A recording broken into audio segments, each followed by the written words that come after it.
Хайсан мацгаано та бүхэндээ энэ сайхан өдрийн мэндийг хүргэе. Өнөөдөр Нороо одоо ярих тийм мотивашн авсан гэх юм уу? Яг тэгэхээр бас надтай адилхан гадаад улсад эсвэл өөр орнуудад, Европын орнуудад яг ийм асуудал тулгараад явж байгаа бол та энийг илүү сонсоорой. Тэгээд Нороо нөгөө сурж байгаа. Тэгээд бид нар номын сангаас ийм ном авч өдөр 7 хоног болгон номоо уншаад тэгээд тэрнийхээ дүгнэлтийг ярьдаг байхгүй юу. Тэгээд энэ ном болохоор A Step from Heaven гэдэг. Тэгээд Анна гэдэг энэ охины зохиосон ном, Солонгос охины. Тэгээд энэ номон дээр юу гардаг вэ гэхээр Аннагийн гэр бүл Солонгос. Тэгээд Жүнжөө гэдэг хүүхдийн талаар гардаг. Тэгээд эдгээр Солонгост амьдарч байгаад Солонгост ингээд маш ядуу амьдарч байгаа. Тэгээд Америк улс руу цагаачлалаар ирсэн байгаа байхгүй юу? Цагаачлалаар сайхан амьдрыг цагаачлалаар Америк улсад ирээд тэгээд энэ номыг уншиж байхдаа би зүгээр л уйлцсан заяа. Яг төгсгөлийн хэсгийг хараад яагаад ч юм бүр ингээд амар уйлцсан. Яа тэгэхээр баг Америкт ирж байгаа бүх хүмүүс эсвэл өөр орон нутагт очиж байгаа баг бүх хүмүүст гадаад орныг зорж байгаа залуу, начиг залуу хүүхдүүд надаас бүр залуу 25, 21, 22 та хүүхдүүд те гадаад орныг зориод ингээд маш сайхан амьдрал нь эргэж ирээд Монголдо хийж бүтээн ч юм эсвэл Монголоос зүгтайгаа за гадаад орнд би үнэхээр сайхан амьдрандаа гэд зориод гарсан хүмүүс зориулсан ном баггүй энэ охины.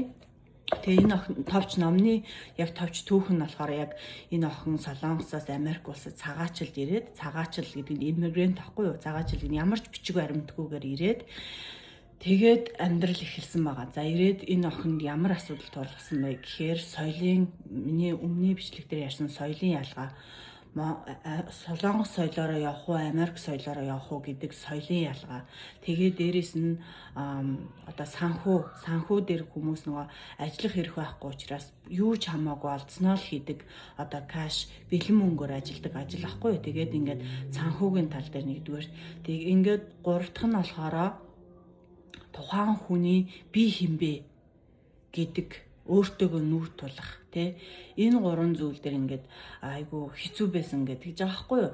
Тэгээд дөнгөж ингээд одоо хүмүүс ингээд Америк явлаа, гадаад явлаа гэлдэж байгаа Монголдо үлдэж байгаа хүмүүс яа ямар гоё юм бэ тий өстой Америкт очиод сайхан амьдраханд одоо манай гэр бүлийнхэн жишээ нь яа Норост Америкт очиод сайхан амьдраханд өстой мөнгө хураагаад баг мөнгийг ингээд торлоо долларыг торлоо тий сайхан амьдраханд гэж бодож исэн боловч би Америкт надад ирээд яг энэ охин шиг асуудлууд тулгасан байхгүй юу.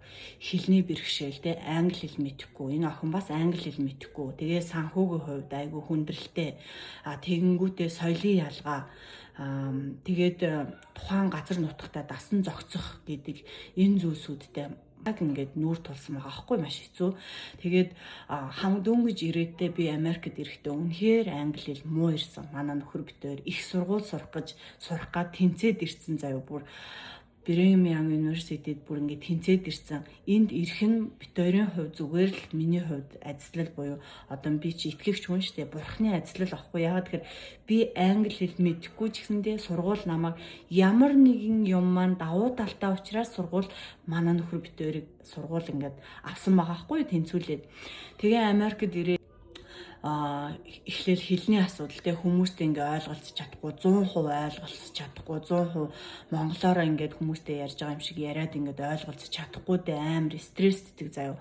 Тэгэнгүүтээ тухайн орчинд нь дасах одоо жишээ нь хаваач амар халуун штэ халуун газар ингээл дасах гал те бид нэр юм бие хуурам одоо дөрөв үйлрэлтэй газар ингээд дасан зогцсон байж огцсон бид нэр 55 56 градустай халуунд орж ирэхээр ямар хэцүү байх вэ те дасан зогцох байдал. Тэгээ дээрээс нь бидний оюутны амьдрал санхүүгийн байдал. Тэгээ одоо ч гэсэндээ бид нэр Ютад ирээд бас санхүүгийн асуудалтай авах яг тэр бид манай нөхөр магистр хийгээд эхний 2 семестр сураад төлбөрөө төлж чадахгүй. Тэгээ би визээ солиод би сураад манай нөхөр ажиллаа хийгээ явж байгаа хгүй. Тэгэнгүүт манай нөхөрт болохоор нөгөө ажиллах эрх байхгүй.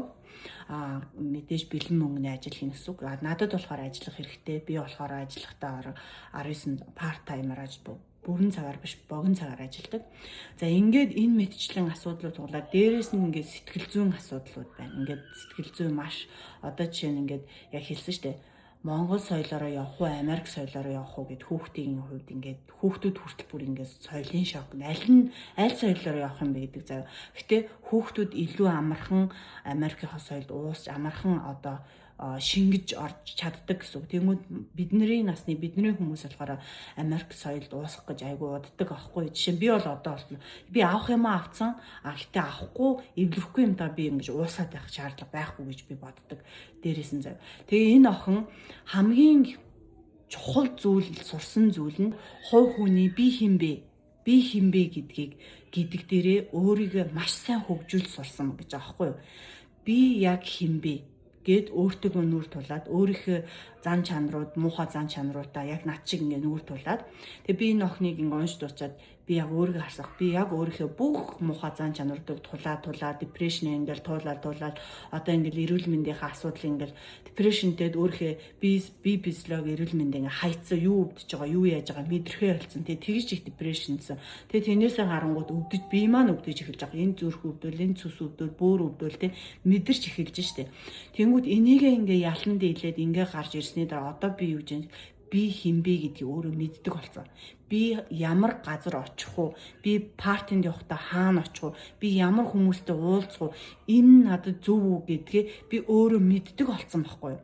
Тэгэхээр яг энэ одоо энэ Америкт амьдарч байгаа хүмүүстэй гэж хэлэхэд үнэхээр та авах соёлоо аваад үнэхээр уусахгүй Монгол соёл гэж байдаг. Монгол соёлоо авч үлдээд тэгээ өөрийгөө л олох. Бидний Америкт манай хадам ээж гэж байгаа байхгүй юу? Чи одоо манай нөхөр их сургууль төгсчлөөс гэсэн чинь за наад их сургуулаараа мөнгө сайн цуглуулад ирээрэй гэж аахгүй юу? Тэгэхэд бит хоёр мөнгнөөс илүү үн цэнтэй брэнд олцсон байгаа. Тэр нь би өөрийнхөө хувь хүний хөгжил, өөрийнхөө хинбэ гэдгийг мэдсэн, өөрийгөө хөгжүүлсэн, хинтээ юу ярих вэ, хинд юу хэлхээ мэдсэн байгаа хгүй. Энэ боловсролыг сурахын тулд маш их цаг зав хичээл зүтгэл, өөрөөс маш их хичээл зүтгэл гардыг маа. Зөвхөн нэг өдөр та үнэхээр сайн хүн. За одоо би гэгэрээгээл нэг өдөр сайн хүн болохгүй гэсэн. Өдрийнхээ жижиг өөрийнхөө гаргадаг тэр зан чанаруудыг анзаарна, өөрийгөө ажиглана, өөрийгөө сонсно, багаар ингээд засаж явсаар хагаад өнөөдрийн би энэ ноорог бүтээж байгаа байхгүй юу. Тэгээ өнөөдөр би ингээд та бүхэнтэй бас ингээд яриад YouTube хийгээ явж байгаа. Миний энэ зориг те би ингээд YouTube хийя, би энэ хөтлөөр хүмүүс хуваалцъя гэдэг энийг би өөрийнхөө бүтээсэн учраас би энэ миний блогоо гаргая гэдэг санааг төрөөд YouTube хийсэн байхгүй юу. Тэгээ өнөөдөр намайг сон хүн байна гэдэг чинь би бас энэ хүмүүс хэрэгтэй мэдээлэл нь хуваалцж чинь гэсэн үг шүү дээ. Тэгэхгүй хизээж боддгоо би өнөөдөр байгаа та намайг дагсан бол би үнэхээр их талархаж байгаа шүү. Маш их баярлалаа. Та нар надад гадаадд байгаа та нар миний гэр бүл шиг надад ингээ хань болоод намайг сонсож байгаа. Энэ нэг ёсны миний бас нэг өөрийгөө эдгэж байгаа хээлэн одоо эмчилж байгаа эмчилгээнд мань тус олж байгаа байхгүй. Ярих нь гэдэг чинь өөрийгөө эмчилж байгаа гэсэн. Тийм болохоор маш их баярлалаа та бүхэндээ. Ингээд дараагийн 7 хоногийг ирч хүчтэй үнэхээр сайн өнгөрүүлээрэ. Ноорогийн блог өнөөдрөөр ингээд дууслаа. Баяртай.